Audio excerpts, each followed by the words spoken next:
సేవకుడికట ఒక అంగీ ఇచ్చాడట. అంగీ ఇచ్చి అంగీకి ఏం చేశాడంటే కింద గంటలు కట్టాడట. గంటకి గంటకు మధ్యలో దానిమ్మ పండు పెట్టాడట. దానిమ్మ పండు గంట అంటే అంగీ చుట్టూ ఎన్ని గంటలు పడతాయో అన్ని గంటలను వాటి మధ్యలో దానిమ్మ పండు. సేవకుడట అక్కడికి వెళ్ళాక అంగీ వేసుకుని సేవ చేయాలి. ఈ అంగీ లేకుండా సేవ చేయకూడదు. అంగీకి వేసుకున్న సేవ మొదలుపెట్టాక ఈ విశ్వాసులు ఎవ్వరూ లోపలికి వెళ్ళకూడదు. జనమంతా బయటే ఉండాలి. ఆ సేవకుడే లోపలికి వెళ్ళి యాజకత్వం చేస్తాడు. అక్కడ రాసిన మాట ఏమిటంటే ఆ సేవ చేసేటప్పుడు ఈ అంగీ చివరన ఉన్న గంట ఉందే అది మోగాలి. చెప్పండి, ఏం మోగాలి అంటే నేను కదిలి ఆ మందిరం అంతా తిరుగుతున్నా, దీపాలు వెలిగిస్తున్నా, అది అక్కడికి వెళ్ళి రొట్టె బలను సిద్ధం చేస్తున్నా, ఇక్కడికి వచ్చి ఈ సమిధ రొట్టెల బలను సిద్ధం చేస్తున్నా, ఏమైనా చేయని కొంచెం అక్కడ దాకా వెళ్ళి ధూపం వేస్తే నేను కదిలినప్పుడల్లా ఏం మోగాలి? గట్టిగా చెప్పండి. ఇప్పుడు గంట ఎందుకు? నువ్వు చేసే దేవుడు తెలుసుగా, కానీ గంట మోగాలట. కానీ ఒక మాట రాశాడు. ఏమని రాశాడో, అతడు చావకుండునట్లు ఏం మోగాలి? గంట మోగాలి, ధ్వని వినబడాలి.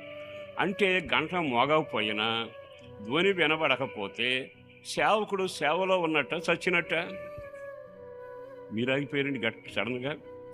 గంట మోతుంటే సేవకుడు బతికినట్టండి. ఆ ఊరు వెళ్ళా, ఏమంటే పలానా పాస్టర్ గారు ఇక్కడ ఉన్నారు, మీకు తెలుసా అని అడిగామని. ఎవరండి ఆయన? ఏం చేస్తారు, ఎక్కడుంటారు వీరని? ఆయనండి ఎప్పుడు టచ్ చేసి తిరుగుతుంటాడు, ఎత్తుగా ఉంటాడు, బండి మీద తిరుగుతుంటాడు, బాగా అందగాడు, చక్కన పాట పాడతాడు. అదేనండి. ఎవరి పేరో చెప్పండి. అదేనండి ఈ ప్రాంతంలో ఉంటున్నాడు అని అంటే వాళ్ళు ఏమంటారో తెలుసా? 10 ఏళ్ళ నుంచి ఇక్కడ ఉంటున్నామండి, మీరు చెప్పే సేవకుడు ఇక్కడ ఉన్నట్టు మాకు ఎప్పుడు తెలియదు అన్నాడు. ఎందుకో తెలుసా? 10 ఏళ్ళ నుంచి అక్కడ ఉంటున్నాడు కానీ గంట మోగల.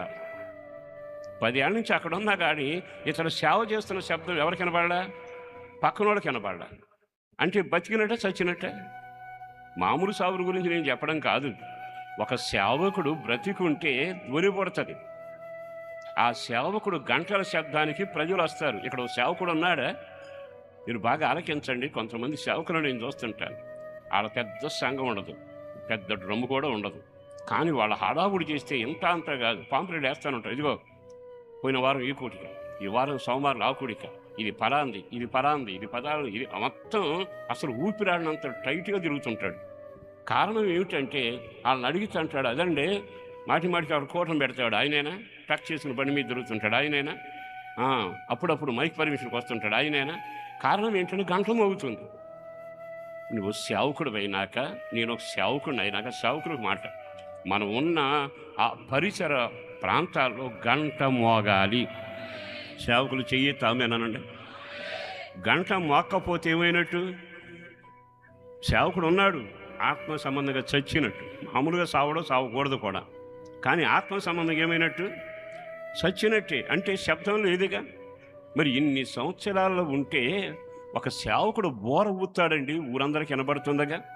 సైన్యం నడిపించే సేవకుడు బోర ఊతాడు, సైన్యం నడుస్తుందిగా.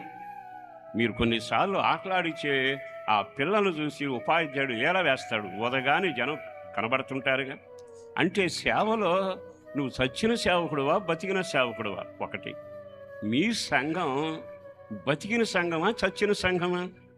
సంఘం అంటే అక్కడ కార్యాలు జరగాలి. సంఘం అంటే అక్కడి నుంచి ప్రకటనలు వెలువడవ్వాలి. అంటే అర్థం ఏంటి? దీపం ఉంది, మరి వెలగాలిగా. దీపం ఉంది, మరి ఎందుకు వెలగట్లా? మంట లేదు. దీపమైన సంఘం అయితే ఊరికి వెలుగు వస్తుంది. ఆ వాక్యాన్ని ప్రకటించి వీధి సువార్త, ఇంటి సువార్త, కరపత్రాలు, పరిచయం అంతా చేస్తామా? అక్కడ గంట మోగుతుంది, సువార్త గంట. ఈ రోజున సంఘానికి నేను చెప్పగలిగింది, 5 అంతస్తులు బిల్డింగ్ కట్టామని కానీ, 3 కార్లు ఉన్నాయని కానీ, మా సంఘంలో ఉన్నంత వాయిద్యాలు పాటగాళ్ళు ఎక్కడా లేరు అనబాకండి. ఇవి ఎన్ని ఉన్నా గంట శబ్దం లేని సంఘం చచ్చినట్టే. గంట శబ్దం లేని సేవకుడు చచ్చినట్టే. ఒకసారి ఆగి ఆలకిస్తే చావుకున్నట్లు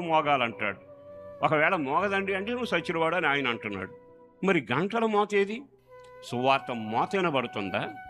నీవు పెట్టే సవర శబ్దం వినబడుతుందా? నీ ఉపవాస కోటాల కార్యం జరుగుతుందా? మీ సంఘం అంతా కలిసి వెళ్ళి ఆ ప్రాంతంలో, దేవుని ఎరగన ప్రాంతంలోకి వెళ్ళి కూటం పెట్టడము, సాక్ష్యం చెప్పడము, కరపత్రాలు పంచడము, ఏదో కార్యక్రమం చేయాలిగా.